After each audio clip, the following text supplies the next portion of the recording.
We're back for our 10 best bets for college football week number 2. We've got a bunch of games to choose from this week. Last week, our big hit was Miami Hurricanes money line at home against the Notre Dame Fighting Irish. We hit on a bunch of stuff last week. Shout out to Devin Dampier. I'm telling you, that guy is an elite quarterback in college football. So we've got 10 more plays for this week. Again, a lot to choose from, but I found the 10 best bets, in my opinion, for week number 2 of college football. Now, tomorrow, we are not done. We will have our best bets for the NFL. Probably 5 best bets, but our 5 best plays, maybe 10. I'll figure it out. Our 10 best bets, 5 best bets, probably some player props in there with also some money lines and spreads. My 10 favorite NFL best bets will be tomorrow on the channel, probably early in the day, about noonish. Also, make sure to go check out the daily MLB best bets here on the channel, and go check out Greedo Plays MMA. Our UFC Paris predictions and best bets are up on that channel as well. That is linked in the description down below.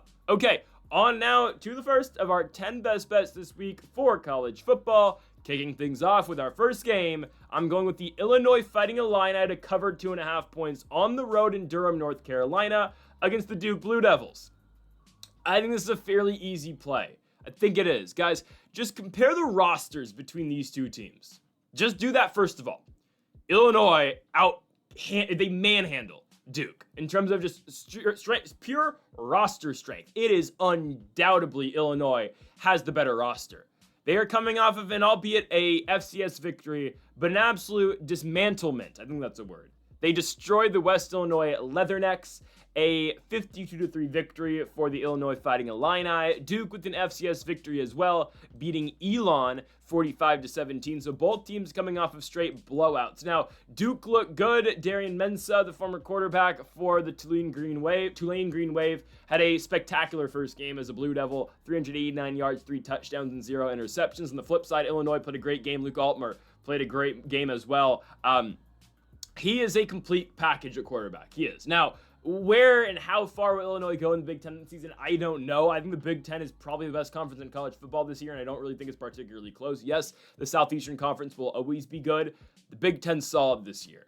It's really good. I mean, Illinois, Penn State, Ohio State, Michigan, Indiana. I mean, those 5 teams right there, and there's many others, too, that can be really good this year in the Big Ten. My point being with all this, Michigan State, and we'll see. My point being with all this is Illinois' roster is just purely better than Duke. It is. If this game, guys, was in Urbana-Champaign, Illinois, I think it would be a 7-point favorite. Just because Darian Menso looked good last week against the Elon Phoenix does not mean Duke's going to beat Illinois this week. Look at Illinois' defense, filled with transfers and juniors and seniors. Same with their offense. This is one of the oldest teams in not just the Big Ten, but in college football. It's an old and experienced team. And sure, again, what do I want to make out of 24-year-olds and 25-year-olds playing college football? I don't know. But we're trying to make some money here, and that's the best possible thing we can do, is bet on Illinois. Again, the Big Ten is better than the ACC. A ranked team in the Big Ten, I don't care they have to go on the road. A ranked team in the Big Ten will go on the road and blow out the Duke Blue Devils. Okay? Illinois is supposed to make that next leap in 2025. Again, I've said it before, their schedule, I think they're going to start 3-0. Obviously, they get Duke this week. They have West Michigan at home, and then they go to Bloomington, Indiana to take on the Hoosiers. I don't think that game's going to go too well for them, but they are a good team in the Big Ten this year. I think they are top 6. They got, I don't know. I didn't say Oregon earlier, but you get Indiana, and this is not in order. Indiana, Oregon, Penn State, Ohio State, Michigan, and probably Illinois is number 6. I think so. We'll get into another Big Ten team in a second, and there's a reason why the same logic doesn't apply to them. We'll get to that in a minute. But I like Illinois to go into Duke and win. Going to Duke does not move me, okay? I know, again, we've seen ranked teams lose at Duke in the past. 2 years ago, right? Clemson goes into Duke week 1 and loses. Different team, though. Again, I think Darren Mensa isn't bad. I'm not sold. Yeah, having a good game against Elon, that's great. Can you do that against a good defense in Illinois? And here's the thing about this game too. We haven't gotten to seeing Illinois or Duke against a good Power 4 school just yet. So there's a lot of just, unknown out there. What I'm telling you is that as a whole, Illinois is a better football team than the Duke Blue Devils, and that will 100% show itself this week. I do not care. They have to go on the road. Illinois will make light work of the Duke Blue Devils this week, and they will easily cover 2.5 points. Give me -130 for the Illinois Fighting Illini on the road. We have a lot to cover in the 9 a.m. spot today, or 9 a.m. noon, wherever you're watching. We've got a lot to cover in the early slate on Saturday. No games on Friday that I like. The closest thing to that would be JMU plus 14.5, but I have better stuff on Saturday, or there just is better stuff on Saturday in my opinion. First of which, Illinois minus 130, or minus 2.5 for minus 130. Let's move on now to another game. We've got 5 of them, I think, for the 9 o'clock hour. The second of which is Iowa State minus 2.5. Same exact line, now just for the Iowa State Cyclones. The difference in this game between Iowa and Iowa State is that Iowa State's at home this time around. So I said it a couple minutes ago, right? I think the Big Ten's really good. There's an exception I'm going to make here, though, with Iowa from the Big Ten going to Ames to take on Iowa State, who's obviously from the Big 12. It's a rivalry game, right? It's, what is it, the Cy-Hawk series, I think they call it, right? Iowa versus Iowa State. It's a rivalry game, obviously, right? Last year, Iowa State went to the University of Iowa and beat them. The year before, last time it was played at Ames, Iowa State lost to Iowa. So this is going to be Rocco Beck's, I believe, third Iowa versus Iowa State game. He lost it, obviously, on the road and won on the road and lost last time at home at Ames. Iowa State's a better team than Iowa. I question how Iowa is going to score this week. I do. I'm still not sold on what Iowa has to offer. I get it. Xavier Williams is their new running back, right? Last year was Caleb Johnson, and Caleb Johnson had one of the most prolific years you're going to have as a starting running back in the Big Ten, right? There's a reason Caleb Johnson went high in the draft, and I think he's going to start eventually this season for the Pittsburgh Steelers. I get it. Jalen Warren's great. Caleb Johnson's going to get a shot eventually. You cannot replace a guy like Caleb Johnson. Yes, Xavier Williams is their next guy, and Xavier Williams in week number 1 against UAlbany ran for 122 yards and 11 carries. That's great. It's just, to me, it's just really hard to replicate the production you're going to get out of a guy last year in Caleb Johnson, who was a premier running back in college football, a top 5 running back in college football. And if it wasn't for Ashton Genty, we're talking about Caleb Johnson as, the number 1 college back, right? In terms of just pure college season.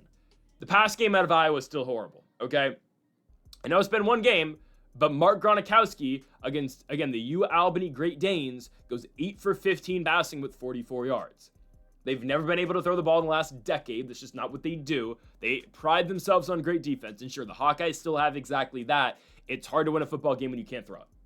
Just is, right? Xavier Williams has 11 carries for 122 yards. Terrell Washington had 15 carries for 70 yards. Jazane Patterson had 7 carries for 47 yards. I mean, you got guys. Obviously, Gronowski, can run the ball too. He had 40 rushing yards. It's hard to win a football game when you have no threat on 3rd and long.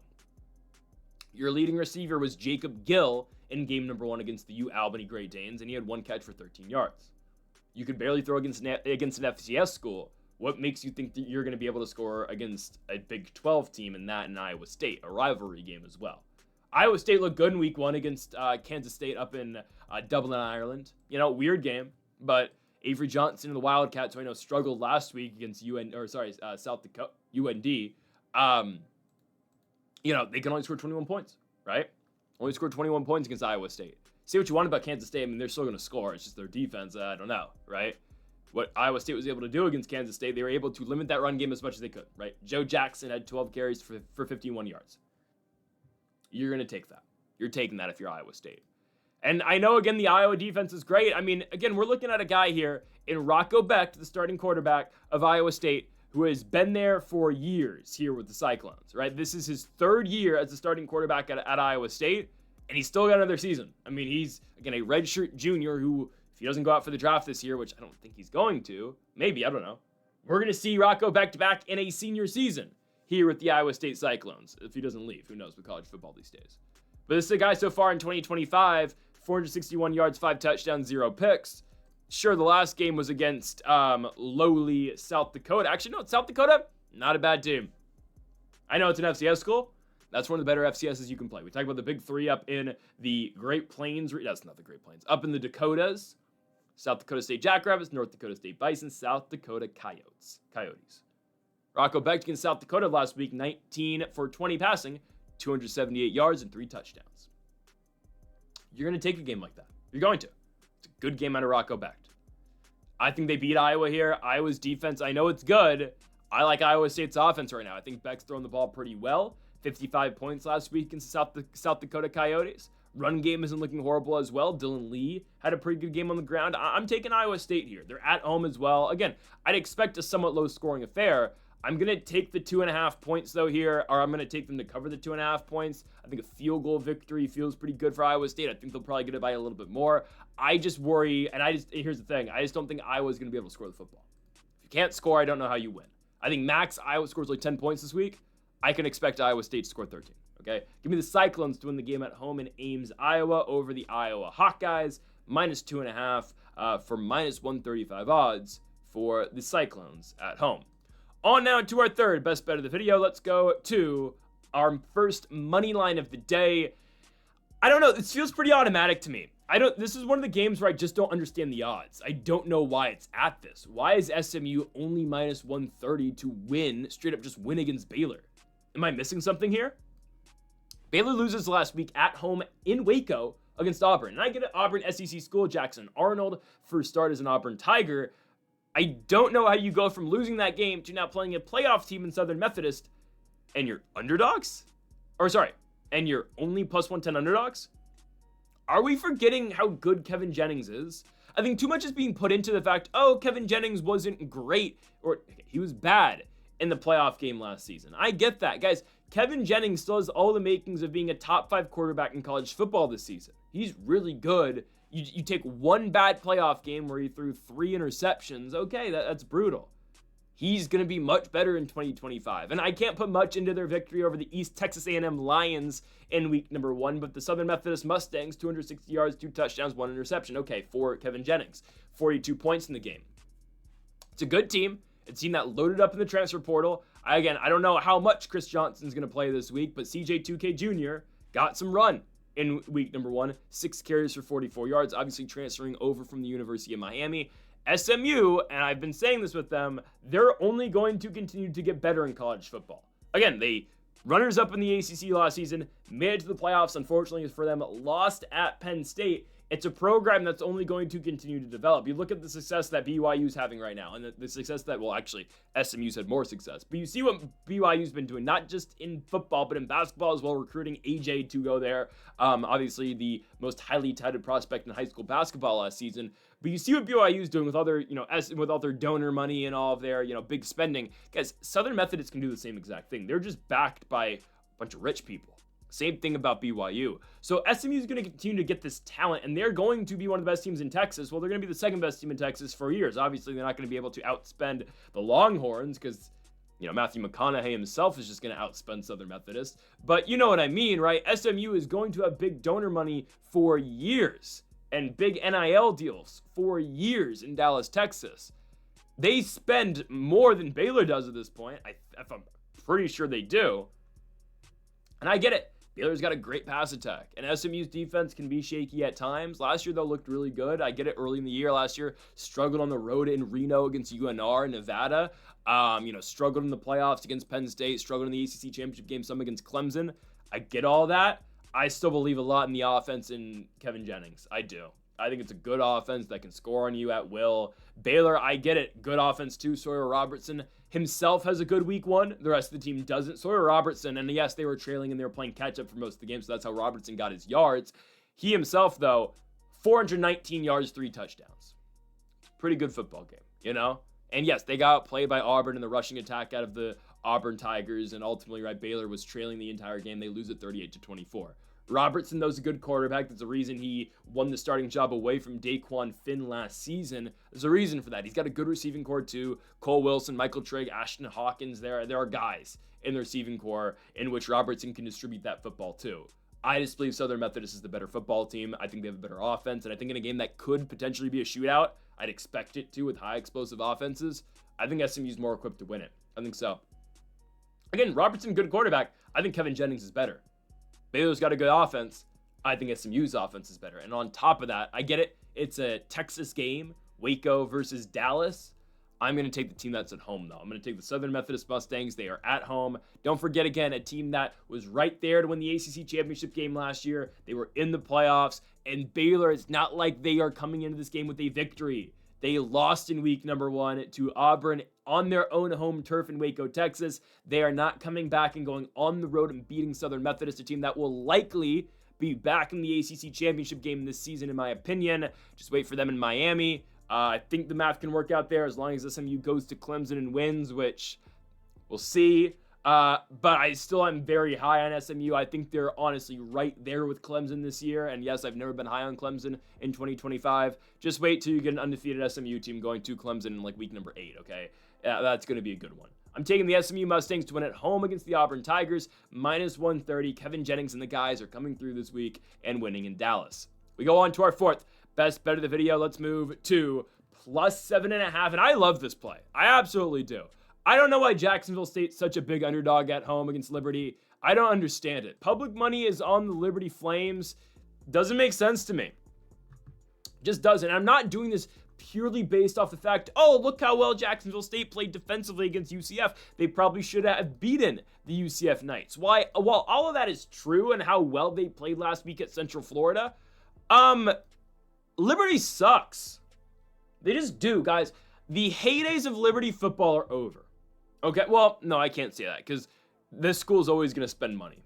Liberty's actually going to stay around. I just don't believe in what Liberty has right now. I didn't last season with Caden Salter. We jumped off of the Liberty train really early last year, right? Going into the year, I was thinking, okay, well, Liberty's playing in a very weak CUSA. They should be expected to win the CUSA and probably get in the playoffs. Just because of their weak schedule, they'll go into the playoffs 13-0. It's going to be hard to deny them of a postseason spot. While that can still be said about whoever wins the CUSA, a WKU, a Jacksonville State, a Liberty, that's all the contenders, really. While that can be said about all those teams, it just in general, it's going to be tough for the CUSA winner to get into the postseason, even if they are 13-0, just because they don't play any good teams, and my goodness, is the CUSA horrible. I'm taking Jack State to cover 7.5 points. Now, I wanted to go Jack State money line here, and I still might play it. The best bet, though, is to take the 7.5 points at home. Guys, Ethan Vasco's not a very good quarterback. Now, we went at Caden Salter last year for underperforming and not being that good for Liberty, especially after testing the waters in the transfer portal the year before in the offseason after their, dominant loss in Arizona in the Fiesta Bowl against the Oregon Ducks.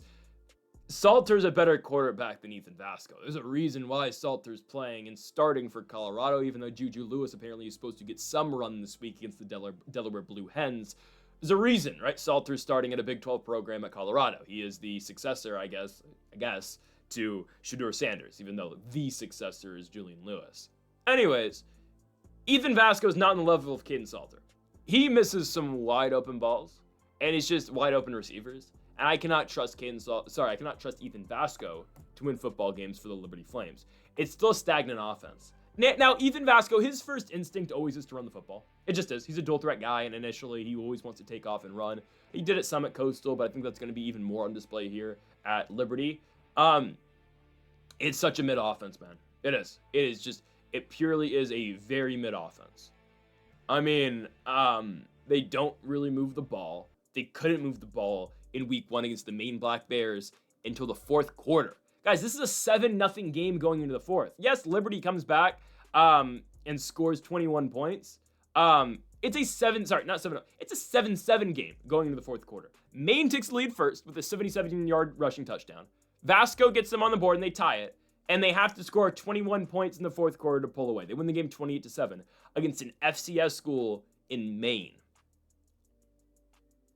And now you're 7.5 point favorites on the road against Jacksonville State. Is there something I'm missing? I get it. People are not high on Gavin Wimsatt. You don't even have to be high on Gavin Wimsatt here, guys. Jacksonville State's defense alone is going to keep them in the football game. They are. Guys, Liberty's offense is so mid. We saw it last year when they struggled on the road in CUSA play against Kennesaw State, where they lost. Don't forget that. They're 100% going to struggle on the road in Jacksonville, Alabama against the Jack State Gamecocks. 100%. Again, you don't need to be the highest in Gavin Wimsatt. What Gavin Wimsatt's going to do this week, though, and it's what Gavin Wimsatt does. He's going to try to escape the pocket. They're going to call some design runs for him, and he's going to try to break free. We will see what happens. He did not have the most success against the UCF Knights, but that's a Big 12 program. Where I was so impressed with Jacksonville State, though, in week 1 was their ability to keep it close against UCF and their ability to hold the UCF Knights and Taven Jackson. Guys, Jack State's up 10-3 in the fourth quarter against UCF. Now, right, the Knights score 14 consecutive points to win the football game. Taven Jackson with 2 huge 30-plus yard passing touchdowns. But Jack State stays in that game. It's a 3-3 game going in the fourth quarter. They score first in the fourth, and ultimately, right, they score 14 unanswered, do the Knights. But I'm telling you, this Gamecocks defense is good enough to stay in this football game, 100%. And not even stay in the football game, guys. The Jack State defense is good enough to win them the football game. So if you were to get Jacksonville State last week plus 7.5 at UCF in Orlando, they would have covered. Now you get 7.5 points at home for Jacksonville State against the lowly Liberty Flames. Again, is there something I'm missing? Because I don't understand. I'm going with Jacksonville State plus 7.5. Give me the Gamecocks. I don't think this is a very hard one. I'm still thinking about potentially playing Gamecocks money line at home, but 100% they will cover 7.5 points. Again, if they're able to cover this on the road at UCF, who's to say they're not going to be able to cover this at home against Liberty? You guys, Jack State and Liberty to me are right here with each other. They're right here in terms of the CUSA. There's another team later in the video from the CUSA, which I will talk about, who I think is even better. But yeah, I'm going to be taking Jack State at home plus 7.5. Let's move on now to our next bet, our 5th of the video. We're going to go to our first of 2 player props, same as last week, 2 player props for this week again. Give me Fernando Mendoza over passing yards this week, 230.5.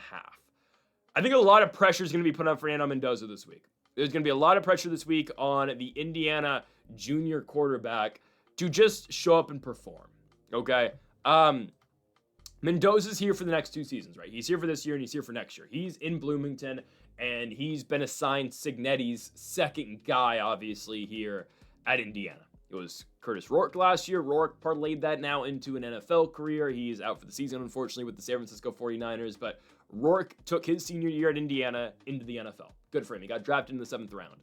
The blueprint has to be the same for Mendoza, but I believe it's going to be an even higher draft pick. I believe Mendoza, when he goes out in 2 years, is going to be drafted in the first 4 rounds. I think he's that good. Didn't really get to show it last week. It was a bad game for Indiana last week against the Old Dominion Monarchs. It's okay. It's all right. Because this is what Cignetti does. Now, you can not like it that the fact that Indiana's not going to play any tough teams before they get into Big Ten play. You can have your opinion on that. I don't mind it because here's why. Indiana looks like crap last week against Old Dominion. They do. Their offense, not very good. Their running attack was great. Mendoza did not look his best. 18 for 31 passing, 193 yards. They gave up the big kick return touchdown to start off the game against ODU in Bloomington. It is what it is, right? Not their best game. But now, with this schedule, you're afforded to not play your best football early in the year. Now, Indiana goes down in the rankings just because they only win by 13 points against ODU. That's fine, right? The mindset for Indiana in the first 3 weeks of the season just needs to be, all right, we just need to get ready to play Illinois in week 4. Because if we can beat Illinois in week 4 at home, we're back in the top 10. We're back in, we're top 15, top 10. And then from there it goes to, okay, how do we go to Iowa and win? And then how do we go into Eugene and beat the Oregon Ducks, right? Again, that's still far in the future. We'll cross that bridge when we get there. But the mindset for Indiana in the first 3 weeks is just build upon what you have because you're playing 3 bad opponents. You played ODU and beat them. You get Kennesaw this week. This should be the 40-plus point blowout, I do believe. And then you get the 60-plus point blowout next Friday night against the Indiana State Sycamores. Okay, an FCS school, obviously, out the Missouri Valley. Missouri Valley. I'm not too concerned here about Indiana winning and covering. I think they will cover. The better play, in my opinion, is Fernando Mendoza. Here's why, again. Indiana's going to have to show some different stuff, okay? They have to. They're going to show some different stuff, and even if the pass game's not working right away, they're going to continue to go to it. Because there's no doubt in my mind, and I'm sure there's no doubt in Cignetti's mind, he's a very, very confident human being and very confident head coach. There's no doubt in anybody's mind in Bloomington, Indiana right now that they're not going to beat Kennesaw State. It's just a matter of how they do it. Because, guys, last week, Roman Hemby has 111 yards on the ground. Kalen Black has 92 yards on the ground. And Beebe had 73 yards as well, rushing. Combined, plus Mendoza's rushing yards, you get 309 rushing yards in total for Indiana. Okay? Mendoza himself, the former Cal Bear, obviously, with only 193 yards. Guys, Elijah Sarrett didn't touch the football until the second half. That's an elite receiver in the Big Ten, an elite receiver in college football. 44 yards and 3 catches for Elijah Sarrett, all, by the way, in the second half. I mean, that's unacceptable. You have 3 really capable and good receivers for the Hoosiers this season. Sarrett, again, who's elite. Omar Cooper's back, and EJ Williams. Those are 3 really good receivers who I would take with any. I would take them against any receiving core in the Big Ten right now. I get it. Oh, Ohio State's great. I get that. I like Sarrett, Williams, and Cooper a lot. I do. It's a really good receiving core, and Fernando Mendoza has been afforded all of these weapons that he had some great backs at Cal with Jaden Ott and Javion Thomas. He did not have the offense he has in Bloomington with a quarterback-friendly offense and a quarterback-friendly style that Curt Cignetti brings. So, Mendoza should see a lot of success this week. Guys, the line's only 230.5. We only need 231 passing yards this week out of Fernando Mendoza. Last week was a bad week for IU. They stopped throwing the football in the fourth quarter, and he still had 193 yards. He had a 55% completion rate on 18 of 31 throwing. He will be fine this week. He will. And they're not facing a team like ODU last week, who primarily just runs the football and chews that clock. Because Colton Joseph, obviously the starting quarterback in the Monarchs, is a pure dual threat guy, had 180 rushing yards. I mean, that's just what he does, right? It wasn't a kick return. It was a Colton Joseph 75-yard rushing touchdown after the kick return that started off the game, excuse me. Indiana's fine here, and I think Fernando Mendoza is going to be fine. Again, it's just all a matter of how can Indiana improve on the offense, how can they build upon the offense, and that's going to start with Fernando Mendoza this week. They're going to let him throw a lot more, I believe, and I believe he's going to be a lot more comfortable in his second game as an Indiana Hoosier. Give me Fernando Mendoza over 230.5 passing yards. The former Cal Bear is going to come through today or on Saturday for the Hoosiers, minus 115 for the Hoosiers quarterback. On now to our sixth best bet of the video. Let's go to another money line.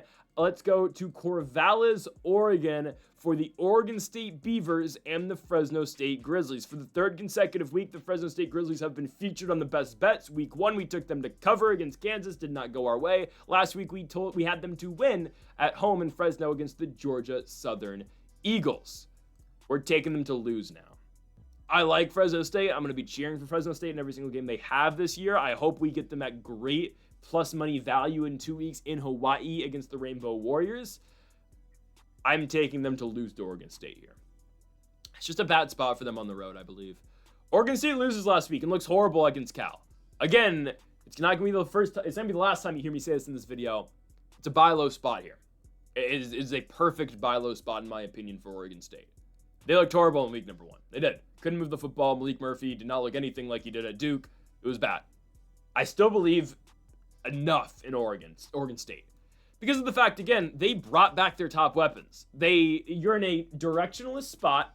You're in the Pac-12. You're not playing for a Pac-12 championship. You play a home-and-home this season with the Washington State Cougars. You're just in a weird spot. You're not in the you're in the Pac-2. You're not in the Pac-12. You're not in the ACC. You're not in the Big 12 or the Big 10. You're just by yourself with Wazoo. Okay? Yet despite that, you bring in Malik Murphy, who is still an upgraded quarterback from Gulbranson and all of the guys they had last year starting. You bring back Anthony Hankerson, who was your leading rusher, and you bring back your top receiver in Trent Walker, who, oh, by the way, last week had 136 yards on 9 catches. Malik Murphy's going to be all right. Oregon State just dug themselves into a huge hole early, going down 14-0 in the first quarter. They'll be fine this time around. Why? Hate to say this. It's because of Fresno State's offense. Fresno State's offense is just atrocious. Yo, they scored 42 points last week. Oh, they did. Just watch the first half that Fresno State had. Just watch it. It's atrocious. I want to believe in EJ Warner, and statistically speaking, he goes 20 for 27 passing. That's not bad. The 2 interceptions are not good interceptions, and he only throws for 170 yards. He's their guy, don't get me wrong, but through 2 games so far this year, EJ Warner has like 400 yards, if that, like 350 yards, 0 touchdowns, and 4 interceptions. It all starts with their running game. Bryson Donaldson's the starter. He had 23 carries for 167 yards against the Georgia Southern Eagles. Rayshawn Luke had 10 carries for 96 yards, and Elijah Gillum, who was the starter last year, lost battles in the offseason. He's been demoted to 3rd string. He had 3 carries for 33 yards, and EJ Warner himself, too, had 2 carries for 28 yards. Unfortunately, I cannot believe in EJ Warner, at least in this spot right now. What will happen in Mountain West play, I don't know. It's always been kind of weird with Warner, because I've believed, because of, everything that we've been told about how smart the guy is, he can read a field like no other. Arm talent is not entirely there. Wasn't the best at Temple and Rice, even though he showed some decent spots. I don't know. It's weird. He leveled up essentially by going to play in the Mountain West from the ranks over there with the Temple Owls and the Rice Owls. I'm going to be taking Oregon State here. I am. I think once you're able to stop that run game, I think Oregon State's going to be in a great spot. They got burned with the pass last week with Sagapulete. the former 5-star, true freshman quarterback who transferred at the last second from, what was it, Oregon or USC? I think it was Oregon, to go to Cal to be a starter. Good on him. In his first ever, college football game, he burned Oregon State. In Corvallis, he was 20 for 30 passing, but 234 yards and 3 touchdowns. I mean, Oregon State, they could not find answers to the pass game against Cal. Run-wise, though, they were pretty decent. They were. Brandon High and Kendrick Raphael, the 2 running backs for Cal, go 10 for 41 and 9 for 37 on rushing attempts and yards, respectively. Again, not horrible games, but as a whole, Cal has 32 carries as a team for 122 yards. It's not horrible considering Oregon State this week is facing, pretty much a pure rushing squad in Fresno State. Yes, they're going to let E.J. Warner throw. Yes, they're going to let him run the offense. But where Fresno State's going to be most impactful and where they're going to hurt you the most is with that run game. Again, the stats alone can show that with Bryson Donaldson, 23 carries for 167 yards, and Rayshawn Luke basically, averaging 10 yards a carry on 10 carries, right? And Rayshawn Luke, by the way, 3 touchdowns with that as well. But go back and watch that game, guys. Fresno State's in trouble at halftime. They are. Georgia Southern looks good early. Fresno scores first. Georgia Southern immediately responds. Fresno scores the first touchdown. They're up 10-0. Southern responds. They then score a touchdown after, go up 14-10. Fresno kicks a field goal after they stall out in plus territory to end the second quarter. And eventually, right there, it's 14-13 at halftime. Fresno immediately, or essentially, pours it on Georgia Southern. They finish the game winning it 42-14. That first half, they're in trouble. And I don't think Fresno State can fall that far behind Oregon State in this one, just because I do believe Oregon State's got too much talent. I know, again, they looked bad against California. I think I was too low on Cal going into the season. We'll see how they play in the Atlantic Coast Conference this year. I still believe Oregon State's got dogs on this team. Again, Malik Murphy, I still believe a lot in. Have worried at times about the locker room presence just because of that whole incident at Duke where he flipped off his own coaches in the box. But I still believe in him. I like Anthony Hankerson enough. His own line wasn't really doing a great job. And, as the Oregon State O-line and front line was their O-line was getting blown out by the front 7 of Cal last week. I think they're going to get a better push against Fresno. And then also Trent Walker is a great receiver, very capable receiver as well for the Beavs. I'm taking the Oregon State money line to beat the California Golden, beat the Fresno State Bears. Be the Fresno State Bulldogs. My goodness. Minus 125 for Oregon State to win the game at home against Fresno State. On now to our 7th best bet of the video. Let's try this again. North Carolina, minus 13.5 points. It's minus 110. Guys, UNC is going to be banned for the rest of the season, and we're going to actively pick against them every single week if they cannot walk into Charlotte, North Carolina, and cover 2 touchdowns against Charlotte. Okay? And this might sound harsh, but this is why. I don't care how bad you looked last week against Texas Christian. You looked horrible. It was bad. You can't be worse this week. You can't. And here's why. Look how Charlotte played last week. They host Appalachian State, and they lose the game 34-11. I don't think App State's bad. I think A.J. Swan's actually a really good quarterback for the Mountaineers. You're North Carolina. You're an ACC school, a Power 4 school, and the supposed greatest coach of all time, not my opinion, but whatever. A guy who just got carried by Tom Brady his entire career. But Bill Belichick's your head coach. If you can't walk into Charlotte and cover 14, you're just a joke. I'm sorry. You're just a joke. What do you want me to say? When I did my predictions last week for week number 2, right? We had to make the video, and I posted the video on Monday afternoon, right? That's obviously before North Carolina played Texas Christian. So I just kind of, I guessed the line, and then I said what I thought was going to happen on Monday Night Football, and then I gave my pick with the line I made up. I went 27.5 points is what I thought the line was going to be for UNC. Now, don't get me wrong. I thought UNC was going to play Texas Christian a lot closer than they actually did, okay? And I'll get talking about exactly what I think UNC is going to do this week and what I think is going to be different from week number 1. But building upon that, I said 27.5 points. I was like, yeah, I still think UNC is going to cover that. I thought it was weird they're going to Charlotte to play, G5 Charlotte. But I was like, look how Charlotte played last week against App State. They lost by 23 points to the Mountaineers, who are good for the Sun Belt, but not a team that, again, if App State played UNC, you would expect UNC to beat them.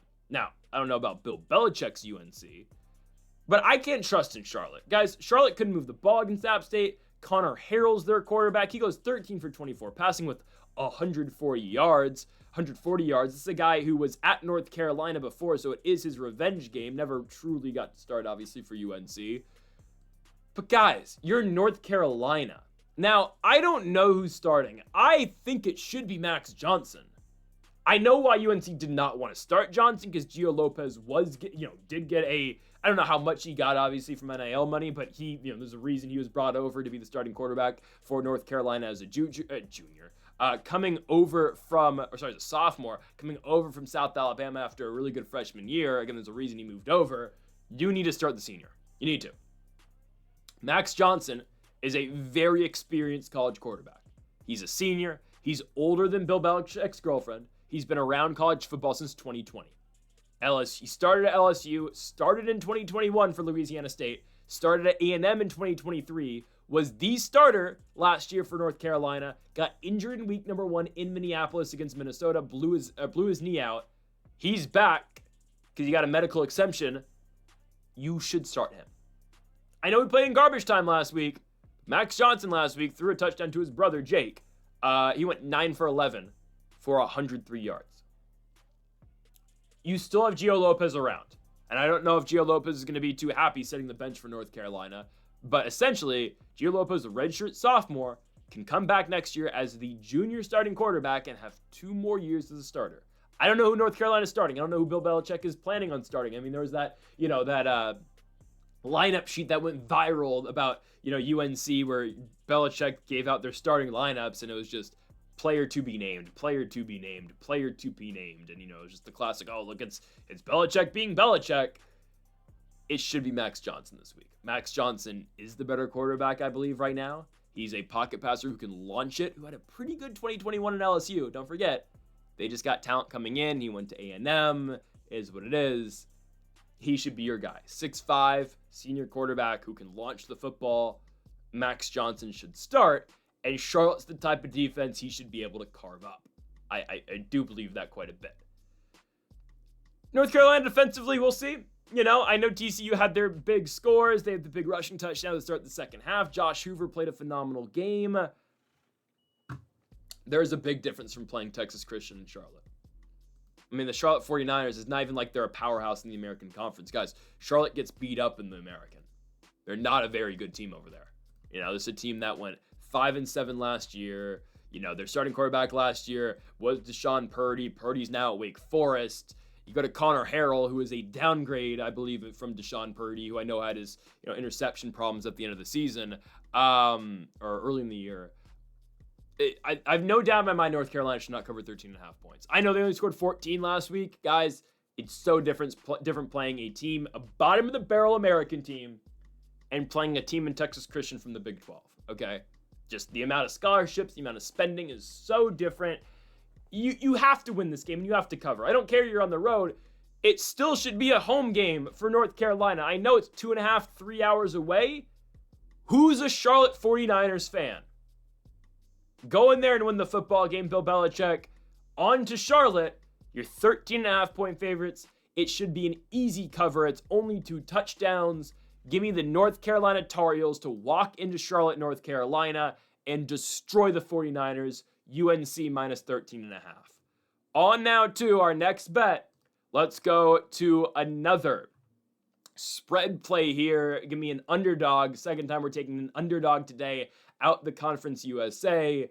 I'm taking the Western Kentucky Hilltoppers to cover 7.5 points on the road at Toledo at the Glass Bowl. I believe Western Kentucky's a really good football team. I think they are. We've seen them twice this season, albeit both at home against the Sam Houston Bearcats and against the North Alabama Lions. Last week winning 55-6. They got Maverick from Albanine Christian. Really good quarterback. I think he's got a potential to really sling it this season. Dare I say he's better than Caden Vetkamp? Probably. I think they improved, did Western Kentucky this season at the quarterback position. This is a good football team and a WKU team where if they can win this week, you might be staring at an 11-1 season. Who else beats them this year? Well, I know Louisiana State's going to beat them. Unfortunately for Western Kentucky, they should not have scheduled LSU Because if they didn't schedule LSU, I would be talking about WKU potentially going to the playoffs this year. They have to play Louisiana State, though, at the end of the year. They could be 10-0 going into that game. And there could be a little bit of something. They would probably still be 24.5 point underdogs. There's a chance they could be undefeated going into undefeated Death Valley to play LSU, and you get some sort of matchup there. It probably won't happen because maybe they're probably going to slip on a banana peel at some point. If they're going to lose one, it's going to be this week. But at the very least, they should cover 7.5 points. Guys, Toledo, I get they played Kentucky really tight last week. I'm not high on Kentucky at all. After last week, I'm not high on Kentucky. Zach Calzada, I get it. There's a reacclimation period. I think that's the right word. Getting reacclimated to not just Power 4 football, but just SEC football and non-FCS football. I get that. The guys that Calzada saw at Toledo are much better than what he was seeing last year at Incarnate Word. I completely understand that. Playing a competitive game at Kentucky in Lexington at Kroger Field doesn't move me. I'm glad they did that. I'm happy for Toledo. It's not something that, though, I immediately say, okay, I'm all in now on the Toledo Rockets, because I'm not.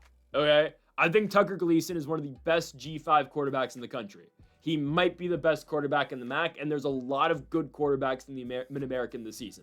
Tucker Gleason's very good. We talked about Toledo last year, and we talked about it last week and throughout the week and last year about their end of 2024, right? This is a team that, it is what it is. Struggled at the end of the year, lost to Akron in the final week of the season, then went and played their bowl game in the Games Above Sports Bowl and beat the Pitt Panthers. I get it. Pitt was a shell of what they were at the beginning of the season. They did lose 5 straight games going into that one. Eli Holstein was out. And whatnot, and they had a lot of guys, either sit out because of the portal or to the NFL draft.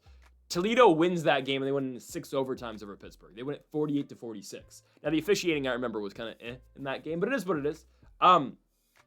Tucker Gleason's a very capable starting quarterback. And beyond that, he's a very good college football quarterback. I do believe that. I think Western Kentucky's able to keep this game close. Their offense alone is going to be able to keep it close. Guys, Maverick's really good. 305 yards last week against UNA. I get it. It's North Alabama. It's an FCS school. Look what he did against Sam Houston. 401 passing yards, 3 touchdowns. So in 2 weeks, at the G5 level for the first time, because Maverick has been at Albanine Christian his entire career. He's been a 3-year starter over there at Albanine Christian. 2 games, 706 yards, 8 touchdowns for Maverick. McFiore. That's good stuff. Senior quarterback coming to the G5. He's going to post numbers all year long. Yeah, Toledo's good. Their defense isn't bad, guys. Kentucky's offense, and I think it can get better as the season goes on. I believe Calzada is going to do nothing but improve. Look at all the troubles Kentucky had last year offensively. I get it was Brock Vandergriff and Gavin Wimsatt at quarterback. It doesn't surprise me, though, Kentucky has started the year already with offensive problems. I don't want to say they're the Iowa of the SEC because I think I'd be doing a disservice to Iowa by saying that. But Kentucky, really, to me right now, unless I'm proven wrong by Calzada, which I hope I am, they're nothing but a run team right now with Dante Dowdle and Seth McGowan. We'll see this week, right, as Ole Miss takes on Kentucky. I think Ole Miss probably blows them out. I'm not even an Ole Miss fan. I just think so. Not my favorite bet, though, because I think there's some stuff that could go the wrong way. It's neither here or there. Games being played at Kroger Field. We'll see. Ole Miss should probably blow them out. I'm telling you, man, Austin Simmons is the real deal. But my whole point with this about kind of crapping on Kentucky a little bit is that close game for Toledo, which is their only thing to write home about right now, is that they just played Kentucky close, is not good enough to say, okay, they're going to go blow out Western Kentucky or beat them by more than a score. Guys, this will be a close football game. Western Kentucky will be able to score against Toledo. Next year, this is going to be a conference game in the Mid-American, but WKU is going to play a tight football game this week against Toledo, and I think they might win. But plus 7.5, again, I'm fine with that. We get minus 120 for WKU here. If this line does move to plus 6.5, by a point. While I do think WKU can still win, I feel so much better in every scenario, not just this one in particular, just in any scenario, getting 7.5 points on the road compared to 6.5. Obviously, if you lose by a touchdown, you still cover. I am still a big believer, though, that WKU can go on the road and win this football game. However, again, the safer pick for me is plus 7.5 for Western Kentucky. I love the 2 dogs this week in the CUSA and WKU and Jack State. It's going to be give me the Hilltoppers and give me the Gamecocks to come through for us today out of the CUSA. WKU goes on the road to Toledo, to the Glass Bowl in Ohio, and they will cover the 7.5 points. On now to our ninth best bet of the video. Let's go to Sam Leavitt, starting quarterback of the Arizona State Sun Devils. I expect Sam Leavitt this week to go over his rushing line. Not going to touch the passing line at all. His rushing line this week is 41.5 yards. I believe Sam Leavitt's going to go over that line. The only game he's played this season against Northern Arizona, against the Lumberjacks of NAU. Disappointing out of Arizona State. Yeah, they win at 38-19. That game was way closer, and essentially the Sun Devils kept NAU in that game for way longer than they needed to. Okay? Anyways, Sam Leavitt's showing why he is going to be an elite dual threat quarterback in college football this year, right? I mean, we saw it last year as Sam Leavitt was dominant. Well, I don't know if I want to say dominant. He was really good in the Big 12, obviously took his team to the Big 12 championship. They won it, obviously going to the postseason where they ultimately fell short against the Texas Longhorns. But Sam Leavitt last year did that as a freshman. He did it as a 19-year-old redshirt freshman. He's 20 now. He's a sophomore. He's from Westland, Oregon. Shout out to CHLP Sunnin. That's something. But Sam Leavitt's really effective. He's a very effective quarterback who can really hurt you on the feet, with his feet, and in the air. I think it's going to be a lot of the run game this week. I believe Mississippi State is going to fall back into some more, I believe Mississippi State is going to give Sam Leavitt opportunities to run. Because I believe they're going to drop more in coverage this week. They're at home. ASU, again, yeah, they did not have their best game passing-wise last week. I believe Mississippi State is going to be expecting a pass-heavy approach this week out of the Sun Devils. While that might be the case, I believe Leavitt is going to find a lot of opportunities rushing the football. So again, last week, right, for Leavitt, 25-39 passing, 2 touchdowns, 64% completion rate, threw a pick as well. On the ground, though, Leavitt 7 carries for 73 yards and 2 touchdowns. I believe Arizona State this season is really going to tap in on the fact that they do have a dual-threat guy and have a guy who can scramble, get out the pocket, and create his own play. I think they're going to really go to that because when Sam Leavitt's going to be at his best, that's what he's going to be doing, right? Didn't get to showcase that all that much last year. I mean, did have some big rushing games, and don't get me wrong, right? Like Sam Leavitt covered this line quite a bit last season, right? 41.5 rushing yards, covered it against Texas where he had 60 yards, covered it in the K-State game, had 42, covered in the Kansas game, had 77, Mississippi State game, had 68, right? This is the rematch of last year's game where Leavitt couldn't get anything going at the pass game, but ran for 68 yards, and ultimately, right, ASU won the game 30-23. And I think, right, if you're Mississippi State, you see that and say, okay, like, yeah, you ran on us, but if we can really stop that pass game again, we're in a good spot. So I believe Mississippi State is going to be playing the pass. I think they're going to see some success stopping the pass game of ASU, and that's what should allow Sam Leavitt to run the football, okay? I believe quite a bit in the guy. I think by the time Leavitt's a junior and potentially a senior, if he's still in college by then, we'll see. I mean, I think the NFL might be calling after next year for Leavitt because after his junior season, I do believe Leavitt's going to be, or at least going into next season, if Leavitt has the year that I expect him to have. I think he's the second best quarterback in the Big 12 behind Devin Dampier. But if Leavitt has the year I think he's going to have, and Arizona State has the year that I think they're going to have, either winning the Big 12 or falling just short to Utah, Leavitt will be an NFL quarterback in a couple seasons, and probably a guy who will go out after his junior year just because of the amount of interest that he's going to draw. But if Leavitt can get to that, if Leavitt's going to get to that point, it's going to be because of what he's going to be able to do on the ground. It is, because we know he can throw the ball. It's just if he can add that extra layer and be a really effective runner of the football, being a guy who can get outside the pocket and scramble, yeah, that's when Sam Leavitt's going to be his best. And last year, I didn't completely get to show that because, well, hell, they had Cam Scadaboo, right? And that entire offense, obviously, was designed around Scadaboo. I mean, watch that game against Texas where Scadaboo threw the touchdown pass, right? I mean, did he get in the end zone? It was a 40-yard completion. I believe he got in the end zone, right? That entire offense last year was all Cam Scadaboo. This is the year where it's Sam Leavitt, and that was just the entry-level year for Sam Leavitt, for obviously first year as a starter, but getting with that Arizona State team that won the Big 12, getting into a prime-time spot in the Peach Bowl, ultimately falling short. But I mean, right, that's now the expectation here with ASU, and I think they're going to do fairly well in Starkville, Mississippi today or on Saturday, and I believe Sam Leavitt's going to be a huge reason towards that. I'm going Sam Leavitt over rushing yards this week, over 41.5 rushing yards at -115 for the ASU Sun Devils quarterback. On to our final best bet of the video. let's go to UCLA to beat UNLV. I get it's at minus 140. I don't care. Do not care. I'm taking UCLA here. I know we just shat all over them in the predictions video. I still picked them, but in the predictions video, and I laughed at them on Greedo Plays Clips on TikTok. Go check that out. I still think they're beating UNLV, though. You're UCLA. You will not lose at Las Vegas. I get it. UNLV's been a much better program as of late. They've been a very good program at that.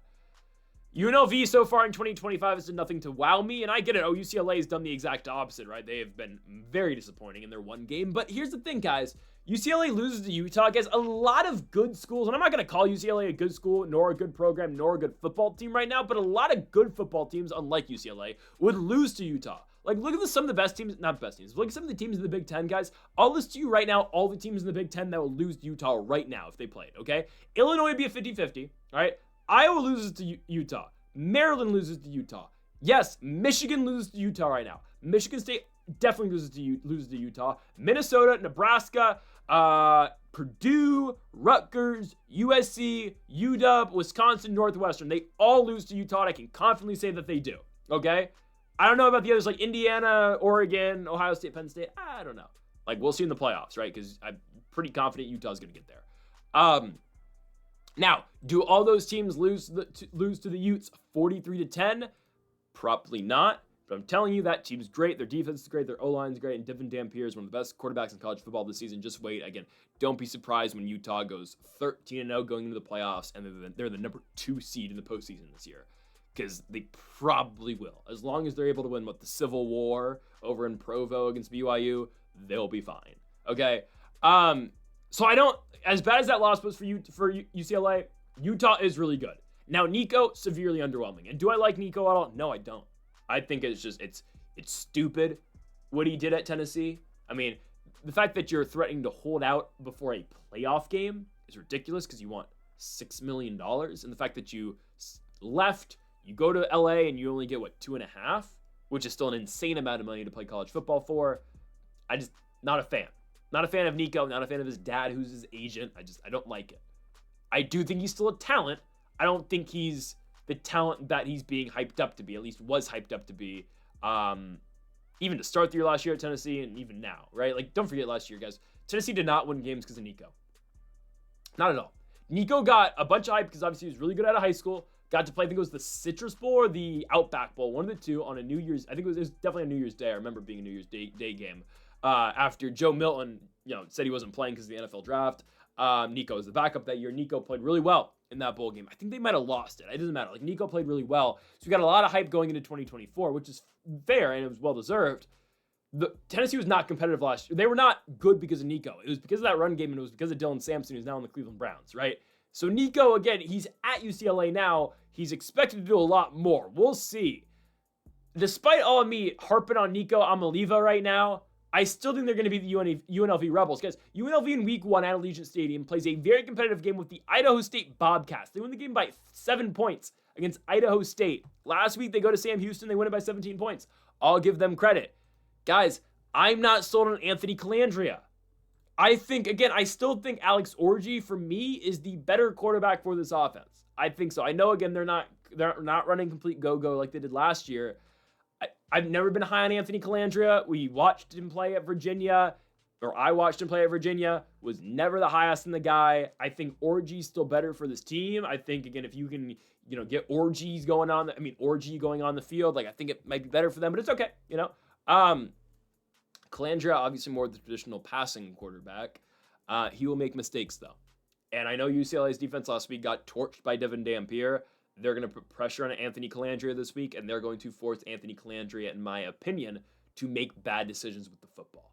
So I think UCLA is going to take advantage of that. I think UCLA is going to have a good defensive week, and I think they're going to make it honestly kind of easy on Nico. I think they're going to give him a lot of plus field position opportunities. I think they're going to put him in a lot of spots, again, where he can be successful. I think the run game is going to set itself up as well. Again, don't forget how much success the Idaho State Bengals had on the road at UNLV.